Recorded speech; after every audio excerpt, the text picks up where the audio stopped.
Hello friend, स्वागत है आप सभी की अपना प्यारा सा यूट्यूब चैनल के एचसी क्लासेस में। तो फ्रेंड हम आ चुके हैं आज की इस क्लास में पढ़ने वाले फ्रेंड व्याकरण के एक चैप्टर है जिसका नाम है सर्वनाम। व्याकरण के एक चैप्टर है जिसका नाम है सर्वनाम, जिसको इंग्लिश में प्रोनाउन बोलते हैं। तो फ्रेंड आप लोग इस वीडियो को शुरू से लास्ट तक देखिए। अगर वीडियो अच्छी लगी तो लाइक कीजिए। अगर मेरे चैनल पर नए होंगे तो मेरे चैनल को सब्सक्राइब कीजिए और अपने सारे दोस्तों में इस वीडियो को शेयर जरूर कीजिए। तो फ्रेंड ज़्यादा देर न करते हैं, वीडियो करते हैं स्टार्ट। तो फ्रेंड आज हम लोग पढ़ने वाले हैं सर्वनाम। आज हम लोग पढ़ने वाले हैं फ्रेंड सर्वनाम, जिसको इंग्लिश में कहते हैं प्रोनाउन। तो फ्रेंड इसके पहले वाले क्लास में हम लोग सर्वनाम को जान चुके थे, सर्वनाम के भेद के बारे में जान चुके थे, सर्वनाम के कितने भेद होते हैं उसके उसके बारे में जान चुके थे। सर्वनाम बात करते हैं। अब फ्रेंड बात करें सर्वनाम की, तो सर्वनाम कहते किसको है, सर्वनाम किसे कहते हैं। तो पिछले वाले क्लास में मैंने बताया था कि संज्ञा अथवा नामों के बदले जिन शब्दों का प्रयोग होता है उसे हम लोग सर्वनाम कहते हैं। संज्ञा अथवा नामों के बदले जिन शब्दों का प्रयोग होता है उसे हम लोग सर्वनाम कहते हैं। तो फ्रेंड आप लोग को मैं एग्जांपल देकर समझाया था कि अर्जुन एक लड़का है। आपको एग्जांपल देकर मैंने समझाया था कि अर्जुन एक लड़का है। अर्जुन एक क्या है, तो लड़का है। यहीं पर मैं लिखता हूँ कि वह एक लड़का है। वह एक लड़का है। वह एक लड़का है। तो फ्रेंड बात की जाए ऊपर वाले लाइन में, अर्जुन एक लड़का है। तो अर्जुन क्या है, एक लड़का है। तो अर्जुन जो है फ्रेंड ये तो मेरा संज्ञा हो गया। आप बताइएगा कि ये कौन सी संज्ञा, आप कमेंट बॉक्स में जरूर बताइएगा कि ये कौन सी संज्ञा है। इसके पिछले वाले क्लास में मैंने बताया था कि ये कौन सी संज्ञा, आप इसको कमेंट बॉक्स में जरूर बताइएगा कि अर्जुन शब्द जो है वो कौन सी संज्ञा है। और यहीं पे मैंने बताया था कि वो जो शब्द है अर्जुन की जगह पर वह शब्द लगा है, यही हमारा हो गया सर्वनाम। यही हमारा हो जाएगा सर्वनाम। अर्जुन एक अर्जुन के जगह पर मैंने वह लगा दिया। बात तो दोनों का एक ही हो रहा है। अर्जुन का ही मैं बता रहा हूँ कि अर्जुन एक लड़का है और वह एक लड़का है। बात तो मैं अर्जुन का ही कर रहा हूँ, लेकिन वहां पर अर्जुन न करके मैं आपको कह रहा हूँ कि वह एक लड़का है। वह जो शब्द आया ना फ्रेंड, यही हो गया सर्वनाम। तो पिछले वाले क्लास में मैंने बात बताया था कि सर्वनाम किसे कहते हैं। आपको एग्जाम्पल मैंने परिभाषा लिखकर बताया था कि संज्ञा अथवा नामों के बदले जिन शब्दों का प्रयोग होता है उसे हम लोग सर्वनाम कहते हैं। उसे हम लोग क्या कहते हैं, उसे हम लोग सर्वनाम कहते हैं, जिसको हिंदी इंग्लिश में प्रोनाउन बोलते हैं। अब बात किए थे फ्रेंड, इसके बात किए थे कि सर्वनाम के कितने भेद होते हैं, यानी सर्वनाम के प्रकार कितने होते हैं। तो आपको मैंने बताया था कि सर्वनाम के मुख्यतः 6 भेद होते हैं। सर्वनाम के मुख्यतः 6 भेद होते हैं। पहला होता है जिसमें पुरुषवाचक सर्वनाम, मेरा फर्स्ट में होता है पुरुषवाचक सर्वनाम, और दूसरा होता है निश्चयवाचक सर्वनाम, और तीसरा होता है अनिश्चयवाचक सर्वनाम, चौथा होता है मेरा संबंधवाचक सर्वनाम, और पांचवा होता है निजवाचक सर्वनाम, और छठा होता है प्रश्नवाचक सर्वनाम। तो फ्रेंड आप लोगों को मैं बताया था कि सर्वनाम सर्वनाम को मैंने पूरा आपको अच्छा तरीके से बता दिया था।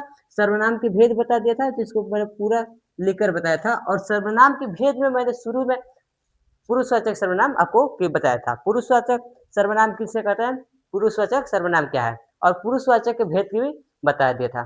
तो आज हम लोग फ्रेंड ज्यादा ना सर्वनाम और सर्वनाम के भेद तो पहले ही क्लास में जान चुके हैं। आज हम लोग सेकेंड नंबर से चालू करने हैं, जिसका सर्वनाम के भेद में जो मेरा आता है सेकंड नंबर पर, वो आता है निश्चयवाचक सर्वनाम। जो सेकंड नंबर पर आता है निश्चयवाचक सर्वनाम। निश्चयवाचक सर्वनाम आज हम लोग इसी पे चर्चा करने वाले हैं। निश्चयवाचक सर्वनाम पर हम लोग चर्चा करने वाले हैं। तो देखिए फ्रेंड, जिस शब्द से सर्वनाम के जिस शब्द से निश्चितता का बोध होता है ना, उसी को हम लोग कहते हैं कि निश्चयवाचक सर्वनाम। सर्वनाम के जिस शब्द से किसी निश्चितता का बोध होता है उसी को हम लोग कहते हैं निश्चयवाचक सर्वनाम। मैं निश्चित कह रहा हूँ कि ये एक मार्कर है। मैं निश्चित कह रहा हूँ कि यह एक मार्कर है। यह एक माइक है। यह जो है एक माइक है। ये निश्चित है कि ये एक माइक है। यह एक मार्कर है। यह निश्चित है कि यह एक मार्कर है। इसके एग्जाम्पल में तो समझा दिया। अब इसकी परिभाषा लिखकर समझाते हैं। इसकी परिभाषा लिखते हैं, जिस सर्वनाम से जिस सर्वनाम से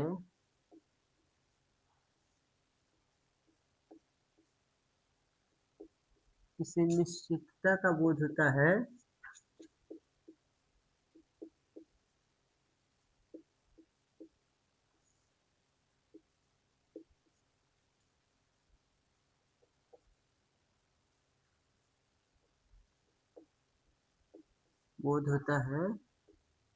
उसे निश्चयवाचक सर्वनाम कहते हैं।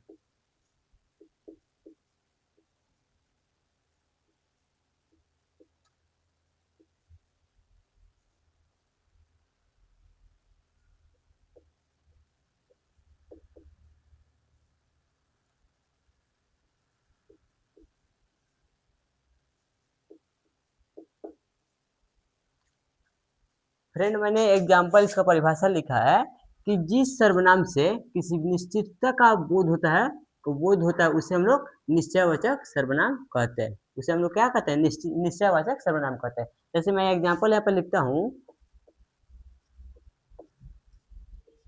यह एक मार्कर है। यह एक मार्कर है।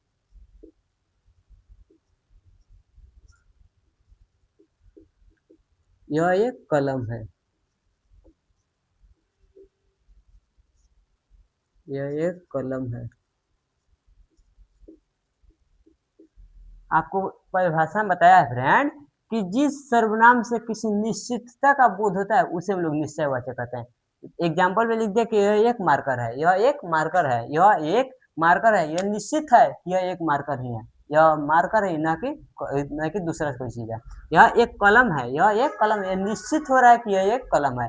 यह एक मार्कर है। यह निश्चित हो रहा है कि यह मार्कर है। आपको समझ में आ गया होगा कि निश्चयवाचक सर्वनाम किसे कहते हैं। निश्चयवाचक सर्वनाम आपको अच्छे से समझ में आ गया होगा कि जिस सर्वनाम से किसी निश्चितता का बोध होता है उसे हम लोग निश्चयवाचक सर्वनाम कहते हैं। जैसे कि यह एक मार्कर है। यह निश्चित है कि यह एक मार्कर है। निश्चित है यह कि यह मार्कर है। यह एक माइक है। यह निश्चित है कि यह एक माइक है। आप लोगों को तो समझ में आ गया होगा। अब बात करते हैं फ्रेंड अनिश्चयवाचक सर्वनाम। अब बात करते हैं जो कि मेरा थर्ड नंबर बात है अनिश्चयवाचक सर्वनाम। अनिश्चयवाचक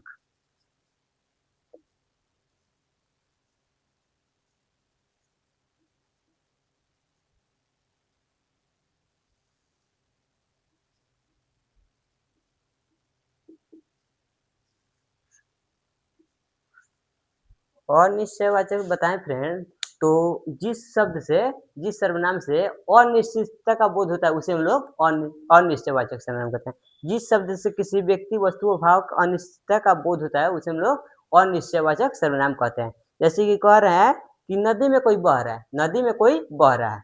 नदी में कोई बह रहा है। दरवाजे पर कोई आया है। दरवाजे पर कोई आया है। वो निश्चित नहीं है कि कोई कौन आया है, लेकिन दरवाजे पर कोई आया है। नदी में कोई बह रहा है। वो निश्चित नहीं है कि नदी में कौन बह रहा है। नदी में लेकिन कोई बह रहा है। वो तो निश्चित नहीं है कि नदी में कौन बह रहा है। निश्चित नहीं है कि दरवाजे पर कौन आया है, लेकिन दरवाजे पर कोई आया है। मैं अगर आपको कह रहा हूँ कि दरवाजे पर कोई आया है, दरवाजे पर कोई आया है, तो ये हो जाएगा अनिश्चयवाचक सर्वनाम। अगर मैं वहीं पर कहूँ कि दरवाजे पर गोलू आया है, दरवाजे पर गोलू आया है, तो वो निश्चयवाचक सर्वनाम हो जाएगा क्योंकि दरवाजे पर कौन आया है, तो गोलू आया है। वहीं पर कहूँ कि दरवाजे पर कोई आया है। दरवाजे पर कोई आया है, तो ये हो जाएगा मेरा अनिश्चयवाचक सर्वनाम। अगर यहीं पर नाम लेकर कहूँ कि दरवाजे पर गोलू आया है, तो गोलू आया है वो तो निश्चय है कि गोलू ही है। ये इसलिए गोलू आया है तो वो निश्चयवाचक सर्वनाम हो जाएगा, और दरवाजे पर कोई आया है तो वो अनिश्चयवाचक सर्वनाम हो जाएगा। तो यहीं पर मैं आपको एग्जाम्पल इसका परिभाषा लिखते हैं पहले कि जिस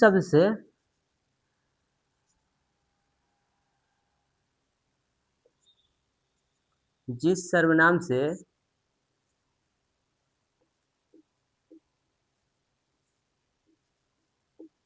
नाम से अनिश्चितता का अनिश्चितता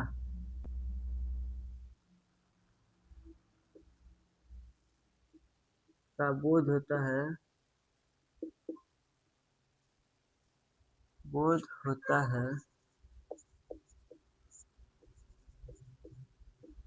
उसे अनिश्चयवाचक सर्वनाम कहते हैं।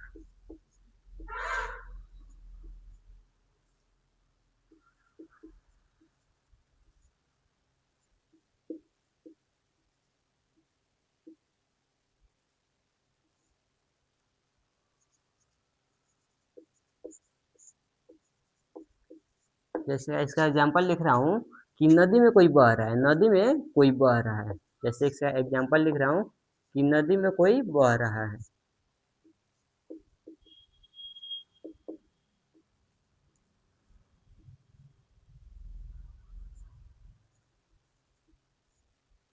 दरवाजे पर कोई आया है।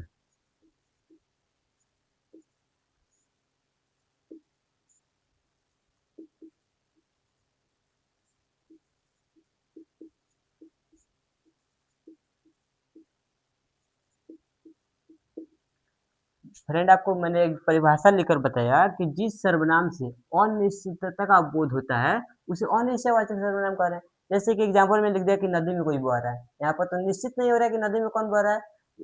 अगला लिखा है दरवाजे पर कोई आया है, यहाँ पर भी निश्चित नहीं हो रहा है कि दरवाजे पर कौन आएगा।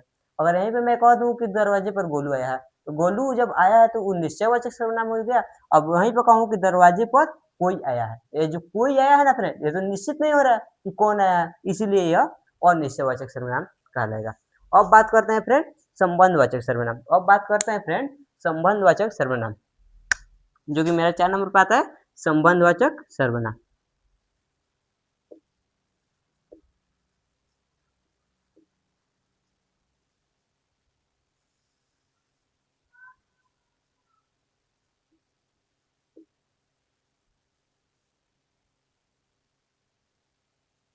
अब बात करते हैं फ्रेंड संबंधवाचक सर्वनाम।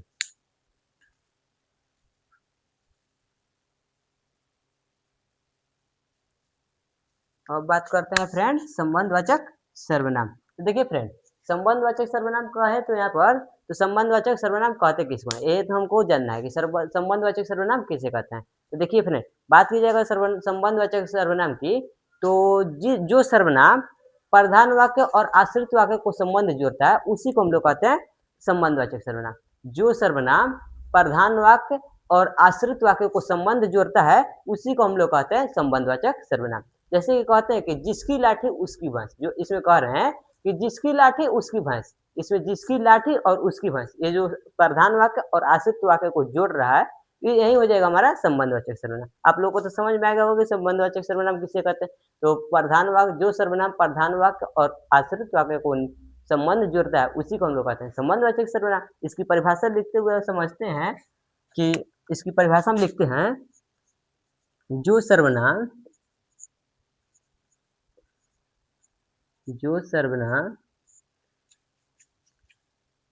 प्रधान वाक्य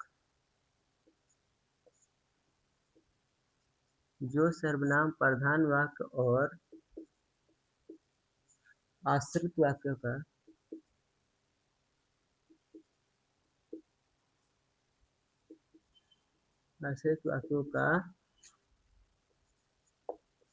संबंध जोड़ता है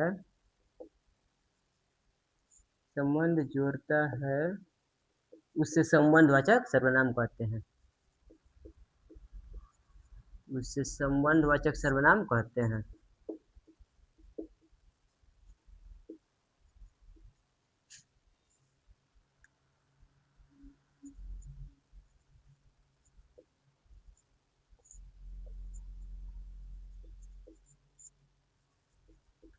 जैसे कि जिसकी लाठी उसकी भैंस, जैसे कि इसका एग्जाम्पल लिखते हैं कि जिसकी लाठी उसकी भैंस, जिसकी लाठी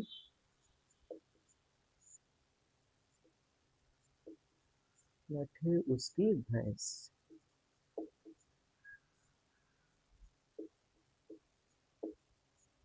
भैंस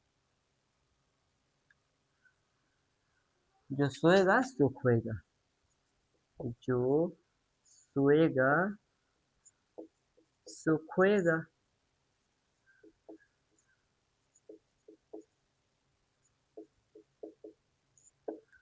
देखिए फ्रेंड यहाँ पर मैंने आपको परिभाषा लिखकर बताया कि जो सर्वनाम प्रधान वाक्य और आश्रित वाक्यों का संबंध जोड़ता है उसे हम लोग संबंधवाचक सर्वनाम कहते हैं। यहाँ पे मैं आपको बता रहा हूँ कि जो सर्वनाम प्रधान वाक्य और आश्रित वाक्यों का संबंध जोड़ता है उसी हम लोग संबंधवाचक सर्वनाम कहते हैं। जैसे कि लिखा है कि जिसकी लाठी उसकी भैंस, जिसकी लाठी और उसकी भैंस, जिसकी लाठी उसकी भैंस, जो सोएगा सो खोएगा। यहाँ पर देखिए फिर प्रधान वाक्य और आश्रित वाक्यों का जोड़कर एक संबंध बना रहा है, यही हमारा हो गया संबंधवाचक सर्वनाम। आपको समझ में आ गया, क्लियर हो गया कि पर संबंधवाचक सर्वनाम किससे कहते हैं, जो सर्वनाम प्रधान वाक्य और आश्रित वाक्यों का जोड़कर एक संबंध जोड़ता है उसी को हम लोग संबंधवाचक सर्वनाम कहते हैं। जैसे कि कह दिया आपको कि जिसकी लाठी उसकी भैंस, जो सोएगा सो खोएगा, इसमें प्रधान वाक्य और आश्रित वाक्यों को जोड़कर एक संबंध बना रहा है, इसी को हम लोग कहते हैं संबंधवाचक सर्वनाम।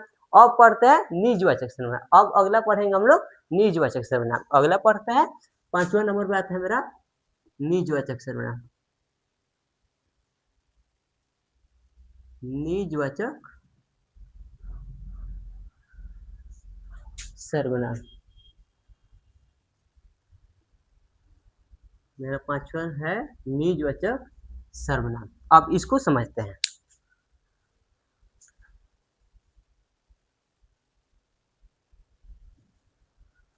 निजवाचक को अगर समझे तो आप जहाँ यदि तो आपको शॉर्टकट में समझिए का जहाँ निज का बोध होता है उसी को हम लोग निजवाचक संबंध निजवाचक सर्वनाम कहते हैं। जहाँ निज का संबंध होता है यानी कि स्वयं का बोध होता है उसी को हम लोग निजवाचक सर्वनाम कहते हैं। जहाँ स्वयं मैंने खुद का बोध होता है उसी को हम लोग निजवाचक सर्वनाम कहते हैं। जैसे कि आपको जिसका एक परिभाषा लिखकर समझाता हूँ कि जहाँ इसका परिभाषा लिखता हूँ जहाँ निज यानी स्वयं का बोध होता है उसे निजवाचक सर्वनाम कहते हैं। जहाँ निज यानी स्वयं, निज कहने का मतलब यानी स्वयं यानी खुद का बोध होता है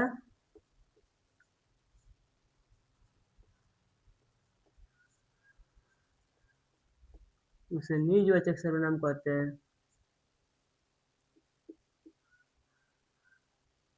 उसे निजवाचक सर्वनाम कहते हैं।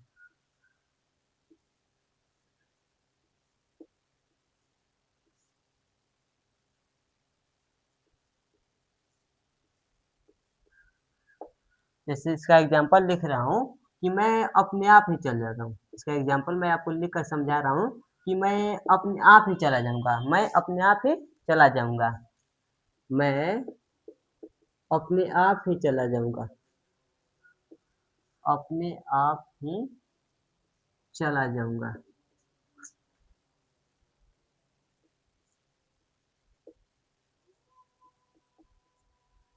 चला जाऊंगा। मैं अपने आप ही चला जाऊंगा। आप अपना काम स्वयं करें। आप अपना काम आप ही करें। आप अपना काम आप ही करें।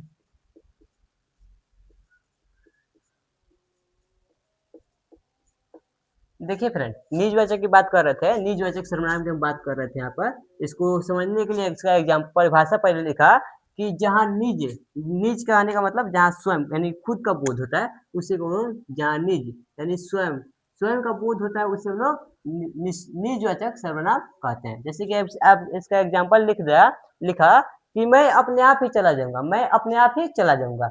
आप अपना काम आप ही कीजिए। आप अपना काम आप ही कीजिए। यहाँ पर अब यहाँ पे कहने का मतलब हो रहा है कि मैं अपने आप ही चला जाऊंगा। या जब मैं अपने आप ही चला जाऊंगा तो मैं यानी कि खुद का बोध करा रहा हूँ, इसलिए मेरा ये हो जाएगा निजवाचक सर्वनाम। यहाँ पे कह रहा है कि आप अपना काम आप ही कीजिए। आप अपना काम आप ही कीजिए।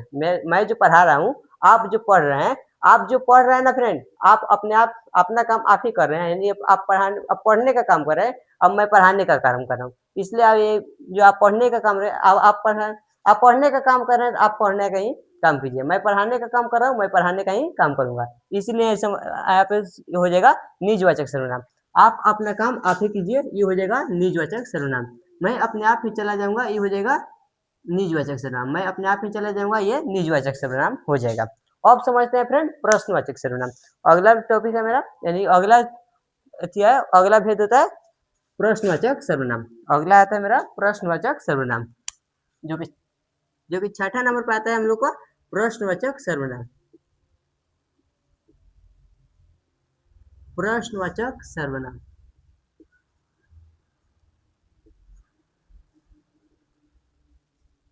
प्रश्नवाचक सर्वनाम आपको देख के ही समझ में आ जा रहा होगा कि प्रश्नवाचक सर्वनाम किसे कहते हैं। यानी प्रश्नवाचक सर्वनाम क्या होता है। यानी कि आपको शॉर्टकट में कहें तो जहाँ प्रश्न पूछने का काम होता है उसी को प्रश्नवाचक सर्वनाम कहते हैं। जहाँ प्रश्न पूछने का बोध कराता है उसी को हम लोग प्रश्नवाचक सर्वनाम कहते हैं। जहाँ प्रश्न पूछने का काम कीजिए वही उसी को हम लोग कहते हैं प्रश्नवाचक सर्वनाम। इसको परिभाषा लिखेंगे जहाँ प्रश्न का बोध होता है उसे प्रश्नवाचक सर्वनाम कहते हैं। इसकी परिभाषा लिखते हैं जहाँ प्रश्न का बोध होता है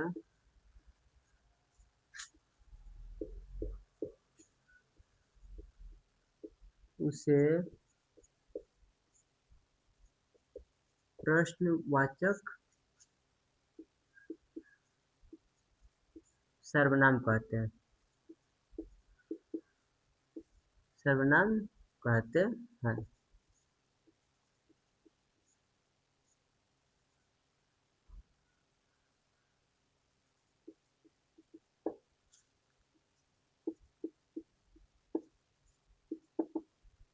देखिए फ्रेंड, मैंने लिखा सर्वनाम, प्रश्नवाचक सर्वनाम, कि यहाँ पे जहाँ प्रश्न का बोध होता है उसे प्रश्नवाचक सर्वनाम कहते हैं। मैंने यहाँ पे लिखा है कि जहाँ प्रश्न का बोध होता है उसे हम लोग प्रश्नवाचक सर्वनाम कहते हैं। जहाँ प्रश्न का बोध होता है उसे प्रश्नवाचक कहते हैं। जहाँ आप खुद समझिए ना कि जहाँ प्रश्न पूछने का काम होता है, बोध होता है, उसी को हम लोग प्रश्नवाचक सर्वनाम कहते हैं। जैसे कि यहाँ पे कह रहे हैं, इसका एग्जाम्पल आपको समझा रहा हूँ कि कौन दौड़ रहा है। यहाँ पे आपको आपसे मैं प्रश्न पूछ रहा हूँ कि कौन दौड़ रहा है, कौन पढ़ाई कर रहा है, कौन पढ़ रहा है। आपको मैं पूछूं कि कौन पढ़ा रहा है या ये कौन पढ़ रहा है, ये जो मैं प्रश्न पूछ रहा हूँ यही तो हमारा हो जाएगा प्रश्नवाचक सर्वनाम। कौन दौड़ रहा है, कौन दौड़ रहा है, कौन पढ़ रहा है।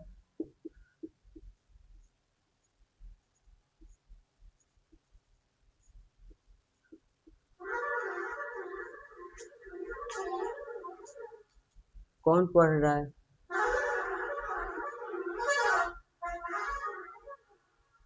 आपको तो समझ में आ गया होगा फ्रेंड, देख कर ही आपको एग्जाम्पल देख कर ही समझ में आ गया होगा कि कौन दौड़ रहा है, कौन पढ़ रहा है। ये जो प्रश्न पूछने का काम हो रहा है, जब प्रश्न पूछने का काम हो रहा है तो ये तो हमारा हो जाएगा प्रश्नवाचक सर्वनाम। जब प्रश्न पूछने का बोध हो रहा है तो ये हमारा हो जाएगा प्रश्नवाचक सर्वनाम।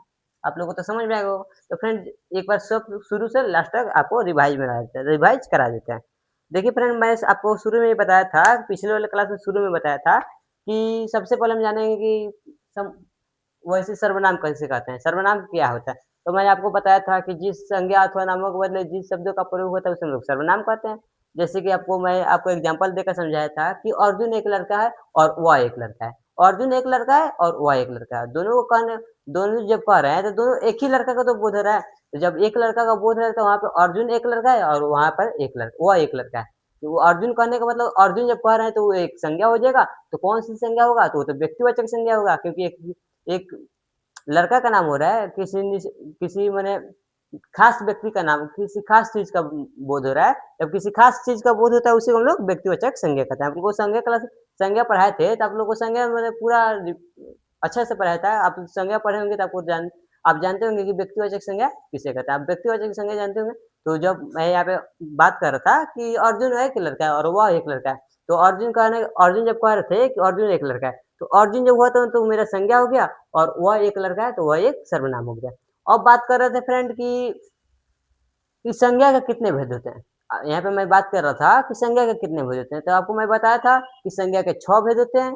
कौन कौन होते हैं, तो संज्ञा के 6 भेद होते हैं, जो कि मेरा एक पे आता है पुरुषवाचक सर्वनाम, जो दूसरा पे आता है निश्चयवाचक सर्वनाम, और तीसरा पे अनिश्चयवाचक सर्वनाम, और चौथा पे संबंधवाचक सर्वनाम, और मेरा पांचवा पे आता है निजवाचक सर्वनाम, और जो कि छठा नंबर पे आता है प्रश्नवाचक सर्वनाम, जो कि मैं एक एक करके सबको आपको बहुत अच्छे से समझा दिया। इस क्लास में आपको पुरुषवाचक सर्वनाम नहीं समझाया।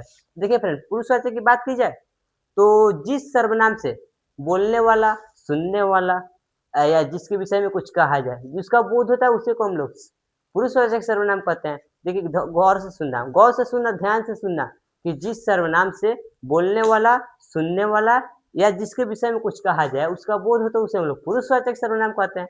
पुरुषवाचक के 3 भेद होते हैं, उत्तम पुरुष, मध्यम पुरुष और अन्य पुरुष। उत्तम पुरुष यानी कि जो बोलने वाला उत्तम पुरुष होता है, सुनने वाला मध्यम पुरुष होता है, या जिसके विषय में कुछ कहा जाए उसको अन्य पुरुष कहते हैं। जो कि मेरा अब उत्तर आपको पुरुषवाचक सर्वनाम समझ में आएगा होगा। अब बात करते हैं निश्चयवाचक सर्वनाम। निश्चयवाचक जिस सर्वनाम से किसी निश्चितता का बोध होता है उसे निश्चयवाचक सर्वनाम कहते हैं। कि जिस सर्वनाम से निश्चितता का बोध होता है उसे हम लोग निश्चयवाचक सर्वनाम कहते हैं। जैसे कि यह एक मार्कर है, यह एक मार्कर है, यह निश्चित है कि यह एक मार्कर है, यह एक कलम है, यह निश्चित है कि यह एक कलम है, इसीलिए हो जाएगा निश्चयवाचक सर्वनाम। अब 3 नंबर पर बात करते हैं अनिश्चयवाचक सर्वनाम। तो जिस सर्वनाम से अनिश्चितता का बोध होता है उसी को हम लोग अनिश्चयवाचक सर्वनाम कहते हैं। जैसे कि नदी में कोई बह रहा है, दरवाजे पर कोई आया है, ये तो कहने से कोई अस्पष्ट ही नहीं हो रहा है कि कौन आया है, कौन बह रहा है, कोई स्पष्ट तो नहीं हो रहा है। जब अगर यहाँ पे स्पष्ट हो जाता तो निश्चयवाचक सर्वनाम हो जाता है। अगर यहाँ पे स्पष्ट नहीं हो रहा है, तो ये हमारा अनिश्चयवाचक सर्वनाम हो जाएगा। अब चौथा पे आता है संबंधवाचक सर्वनाम, जो सर्वनाम प्रधान वाक्य और आश्रित वाक्यों का जुड़ का संबंध बनाता है, उसी को हम लोग संबंधवाचक सर्वनाम कहते हैं। जैसे वे कह रहे हैं कि जिसकी लाठी उसकी भैंस, जो सोएगा सो खोएगा। यहाँ पे प्रधान वाक्य और आश्रित वाक्यों का जुड़ का संबंध बना रहा है, इसीलिए हमारा हो जाएगा संबंधवाचक सर्वनाम।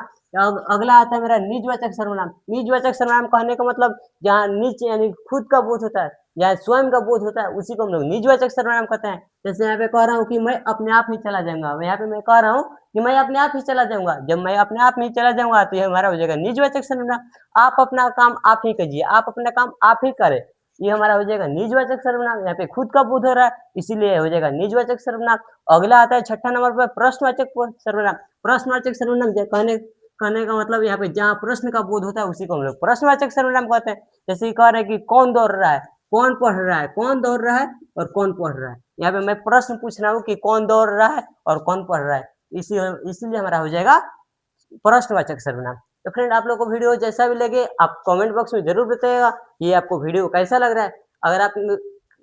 अगर आप मेरे वीडियो को लाइक नहीं किए होंगे तो लाइक कीजिए और अपने सारे दोस्तों में वीडियो को शेयर जरूर कीजिए। तब तक मिलते हैं फ्रेंड अगली क्लास में। अगली क्लास में आप लोग कमेंट बॉक्स में बताइएगा कि अगले क्लास में कौन किस टॉपिक पर मैं वीडियो लाऊं। आप लोग कमेंट में बताइएगा कि अगला क्लास में किस टॉपिक पर मैं वीडियो लाऊं। आप जिस टॉपिक पर कहेंगे, आप कमेंट बॉक्स में अगर जिस टॉपिक पर आप बताएंगे और कमेंट बॉक्स में आप जिस टॉपिक पर बताएंगे, उसी टॉपिक पर मैं अगला वीडियो लेकर आऊंगा। आपका इंतजार रहेगा। तब तक जय हिंद, जय भारत।